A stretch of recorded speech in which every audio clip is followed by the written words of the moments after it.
win if you don't play. Anyway, all right. The state of the news industry. One marketing CEO says that the traditional mainstream news is committing, quote, business suicide, is predicting a, quote, slow then sudden death for the current media model. Joining us now, Big Win Media CEO Phillip Stutts. Phillip, thank you for being here. Okay, I have to say I work in the media, so let's have a discussion here.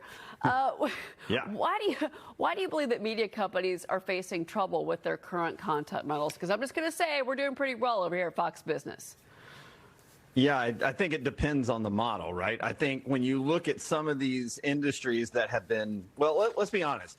We have seen a lot of the mass media gaslighting their potential market for a couple of years now, probably since 2016. And when we talk about gaslighting, we're talking about truths that you know are true, and they're telling you they're false constantly, whether it's in COVID, whether it's with the administration, the previous presidential administration, whatever it is. And then you add in that, let's for example, the Washington Post and the New York Times, right? So you're seeing these industries that have, when you say mass media, that means they serve all audiences, maybe not equally, but they serve them all. 20 years ago, when I subscribed to the Washington Post, there were conservative voices that I would absolutely want to read every week. And those don't exist anymore. And it's become a totally niche audience for these companies.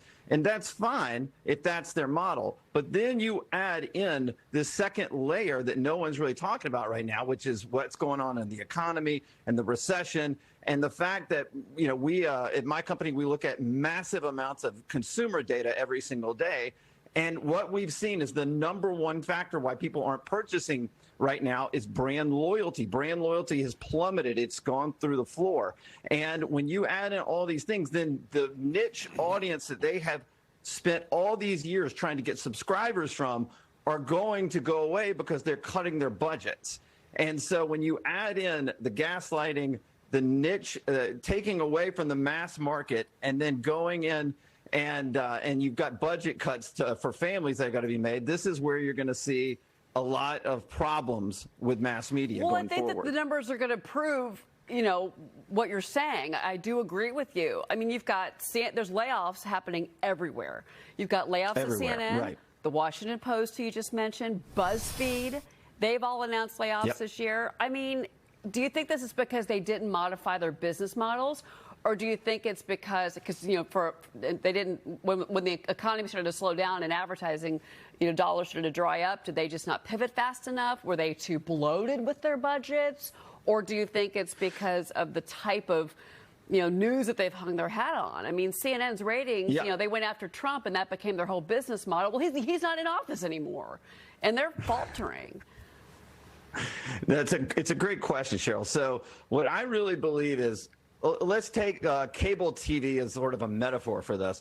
20 years ago, cable TV dominated. Now it has moved to streaming. Everybody, you know, so many people, the cable industry has lost half their audience over the last 10 years, and it has gone to the streaming services, right? And so about 5 years ago, I personally cut the cord, and then all of a sudden I go, man, I'm saving half my money by cutting the cord. And then all of a sudden, 5 years later, I'm paying 2 times what I used to pay under the cable bundle because I keep adding on other, you know, subscriptions and apps that I want to watch. And so what you're seeing with mass media has a similar effect. You're seeing people go, I'm going to tune out to that. And you know what? I'd rather go read what Bari Weiss has to say at the Free Press or what Matt Taibbi has to say on Substack. And I can just pay $5 a month for it. But eventually, the same thing that happened sort of with cable TV, you're going to see happen with mass media. The great example is Bari Weiss, who went out and had a Substack and is now launched Free Press, which is her new media company. They've already got 15 people on board, and eventually it is going to become a mass media company. But right now, we're in this disruptive stage with mass media where we're seeing niche media come into focus. Eventually, though, that will correct itself. Jonathan? You know, I think we should all call it for what it is. Mr. Stutts, you know, I see a lot of these media companies that you referenced earlier just tailoring their message to the left. You know, I know a lot of conservatives, quite frankly, they don't like to watch CNN. anymore because they're not representing any conservative voice, right? It's just not fair. But you know, at the same time, I want to know, what can a media do to stop their business model from plummeting, from committing what you call business suicide? Can they do something to retailor their message to reach other audiences? Stopping layoffs are important. Well, first of all, they have to do the layoffs or they won't survive. But how do they do it? It's actually just providing honest news. When the people I just talked about, the Matt Taibbi, the Matt Schellenberger, all the Twitter file reporters right now, these are liberal reporters, but they're getting conservative readership. Why? Because they're acting in an honest and open way. They're not gaslighting their viewership, their listenership, and their readership.